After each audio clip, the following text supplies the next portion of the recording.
सुप्रभात। आज हम संचयन का पाठ 1 हरिया काका पढ़ेंगे। हरिया काका कहानी के लेखक मिथिलेश्वर जी हैं। मिथिलेश्वर जी का जन्म 31 दिसंबर 1950 में बिहार के भोजपुर जिले में स्थित वैशाली गांव में हुआ था। इन्होंने अपनी कहानियों में ग्रामीण जीवन को बहुत ही अच्छी तरह से चित्रित किया है। इनकी रचनाएं हैं चल खुसरो, घर आपने, बाबूजी, मेघना का निर्णय, हरिहर काका।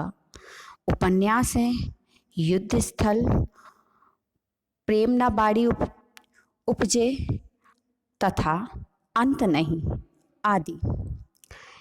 हरिहर काका पाठ में लेखक ने आस्था के प्रतीक, धर्म स्थानों और धर्म ध्वजा धारकों अर्थात धर्म के ठेकेदारों को स्वार्थी प्रवृत्ति को उजागर किया है।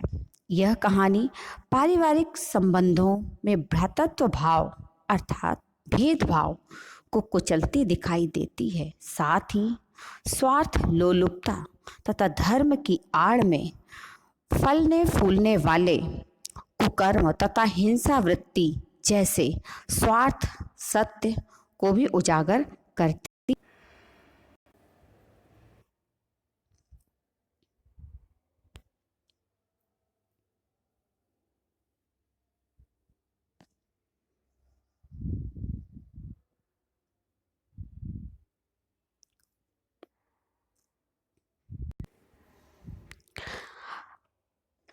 हरिहर काका पाठ में लेखक और हरिहर काका बहुत गहरे से जुड़े हुए हैं।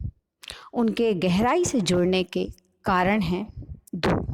पहला कारण, हरिहर काका लेखक के पड़ोसी हैं और वहीं दूसरा कारण है लेखक को हरिहर काका ने बचपन से ही पिता जैसा प्यार दुलार स्नेह दिया है।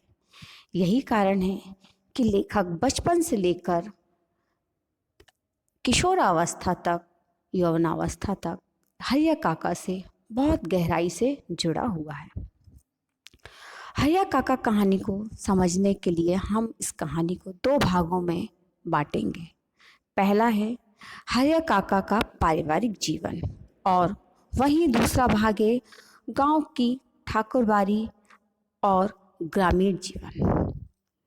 इस तरह हरिहर काका की कहानी आगे बढ़ेगी।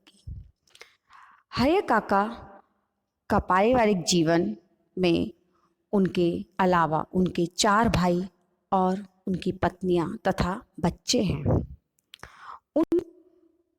उनके बीच में हरिहर काका अकेले हैं। उनके अकेले का कारण है उनका विवाह 2 बार हुआ, लेकिन दोनों बार ही उनकी पत्नियां स्वर्गवासी हो गईं और वह निसंतान रह गए। इसलिए वह अपने 4 भाइयों के साथ खुशी से रहने लगे, ये सोचकर कि मेरे भाई हैं, भाई का परिवार है, यही मेरा परिवार है और यही लोग मेरे अपने हैं और मेरी देखभाल अच्छी तरह से करेंगे। लेकिन उनके भाइयों का केवल एकमात्र लक्ष्य था हरिहर काका की 15 बीघे जमीन को हथियाना। उसी को मद्देनजर रखते हुए उन लोगों ने हरिहर काका को उस जमीन को अपने नाम करने के लिए प्रताड़ित करना शुरू कर दिया। हर रोज उनके साथ कुछ नया उनको परेशान करने का तरीका अपनाते रहे। कभी उनको खाना नहीं देना, कभी उनकी आवाज़ ना सुनना, इस तरह उन्हें प्रताड़ना देते रहे। इन सब के चलते भी हरिहर काका नहीं माने। तब उन्होंने उनको अंगूठे के निशान जबरदस्ती लेना चाहे और अंगूठे के निशान लेते समय उन्होंने ज़ोर ज़ोर से चिल्लाना शुरू कर दिया। उनकी आवाज़ सुनकर गांव वाले आंगन में आ खड़े हुए। तब हरिहर काका ने मौका पाते ही वो ठाकुरबाड़ी की ओर चल पड़े महंत और पुजारी भी उनको अपने साथ ठाकुरबाड़ी की ओर ले गए।